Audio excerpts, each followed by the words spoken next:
এখানে যে শিক্ষা উপকরণগুলো বিতরণ করা হয়েছে এগুলো পেয়ে আমরা খুবই আনন্দিত।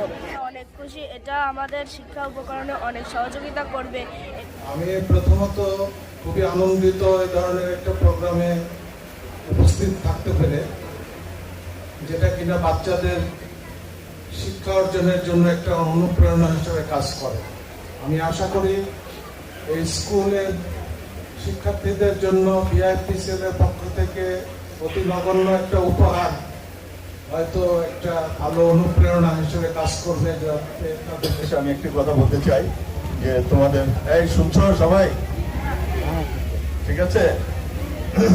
সবাই মনোযোগ দিয়ে পড়াশোনা করবে, করবে তো? সত্যি? তিন সত্যি? ঠিক আছে, সুন্দরভাবে পড়াশোনা করবে, তোমরা একদিন অনেক বড় হবে, আমাদের চেয়ে বড় হবে, ঠিক? ইনশাআল্লাহ ইনশাআল্লাহ ইনশাআল্লাহ। আমরা চাই তোমরা আমাদেরকেও ছাড়িয়ে যাও, তোমাদের সুনাম শুধু দেশে নয় বিদেশেও ছড়িয়ে পড়ুক।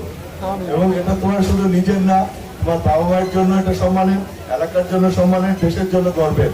ঠিক আছে, তোমরা মনোযোগ দিয়ে পড়বে, যে কোনো সুবিধা অসুবিধা অবশ্যই স্যারদেরকে জানাবে, তোমার বিদ্যালয়ের শিক্ষকদেরকে জানাবে, ম্যানেজমেন্ট কমিটিতে যারা আছেন সভাপতি আছেন তাদেরকে জানাবে, এবং পরবর্তীতে আমাদের সহযোগিতা হলে সেটাও আমাদেরকে জানাবে। কিন্তু পড়াশোনাটা ঠিক মতো করবে, ঠিক আছে? আমরা তোমাদের সাথে আছি, সুন্দর মতো পড়াশোনা করবে, ঠিক আছে? আমরা চাই তোমরা অনেক বড় হও।